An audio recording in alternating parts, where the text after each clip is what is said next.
লজ্জা শুধুমাত্র মমতা বন্দ্যোপাধ্যায়ের সরকার নয়, প্রত্যেক বাঙালি হিন্দু, বাঙালি হিন্দুদেরকে রক্ষা করতে ব্যর্থ হয়েছে মমতা বন্দ্যোপাধ্যায়।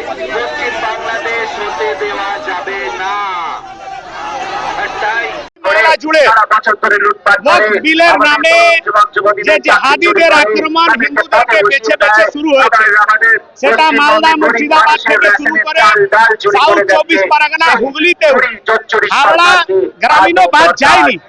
সেই অবস্থায় হিন্দুরা প্রতারিত আছে, বেছে বেছে হিন্দুদের ঘর বাড়ি লুট হয়েছে, তারা নিজের দেশেই পলায়ন করার জন্য বাধ্য হয়েছে।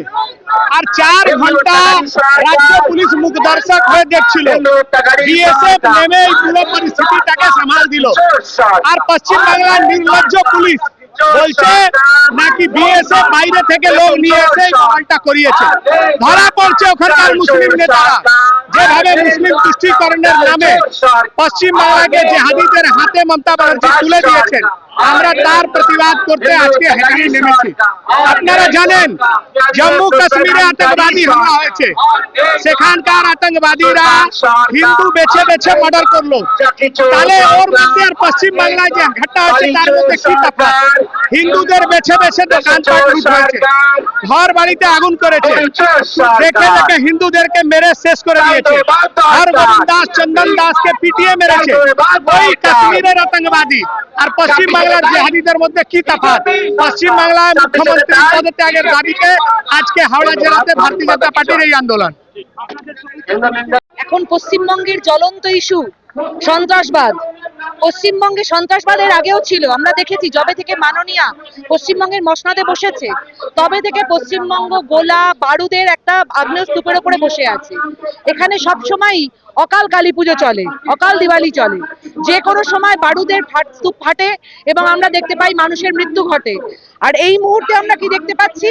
এই জেহাদিদের দুরন্তপনায়, এই লুঙ্গি বাহিনীর অত্যাচারে আজ হিন্দুরা নিজ ভূমে পরবাসী। আজকে মুর্শিদাবাদে তারা ঘর ছাড়তে বাধ্য, মহিলারা প্রাণ ভয়ে স্বামীকে নিয়ে সন্তানকে নিয়ে মালদায় ছুটছে। অন্তঃসত্ত্বা মা 5 দিনের ছোট বাচ্চা জন্ম দিয়ে তাকে নিয়ে অন্যত্র যাচ্ছে। আমরা কি এই বাংলায় চেয়েছিলাম? এই বাংলার জন্য কি মাননীয়াকে 34 বছরের যে অপশাসন তা থেকে মুক্তি ঘটিয়ে নিয়ে আসা হয়েছিল? বাংলার মায়েরা বোনেরা আজকে কাঁদছে। কেন কাঁদছে? একটা শিক্ষক মানে একটা পরিবারে 5টা মানুষ, ছোট্ট শিশু, স্ত্রী, বয়স্ক বাবা মা, আজকে তারা অনাহারে থাকবে 31শে ডিসেম্বরের পর থেকে। এই ধরনের অবস্থান পশ্চিমবঙ্গে তৈরি করেছে আজ আমাদের নির্মমতা। সেই নির্মমতার প্রতিবাদে তার বিরুদ্ধে সোচ্চার হতে আজ আমরা পুলিশ নীরব দর্শক, পুলিশ মাননীয়ার চটি চাটা ভূমিকা পালন করছে। পুলিশের নীরব ভূমিকা এমন, যখন হিন্দুরা আক্রমণ হচ্ছে, হিন্দুদের উপর আক্রমণ সারিত হচ্ছে, তখন পুলিশ লুকিয়ে যাচ্ছে। আর যখন কোনো শিক্ষক তার ন্যায্য দাবি নিয়ে রাস্তায় বেরোচ্ছে, তখন তিনি দবাং পুলিশ হয়ে যাচ্ছেন, সেই শিক্ষকের ওপর লাঠি ভাঙছেন।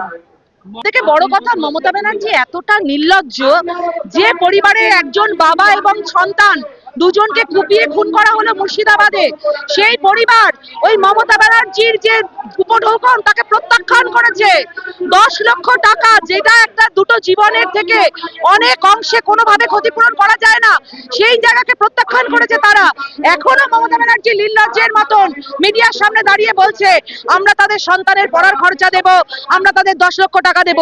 দেখুন, জেহাদিরা বলছেন মিথ্যাচার মুখ্যমন্ত্রীর মুখের ডগায়, কারণ মা সরস্বতী ওনার মুখের ডগায় বিরাজ করেন না, সেই জন্য উনি সরস্বতীর মন্ত্র ভুল বলেন।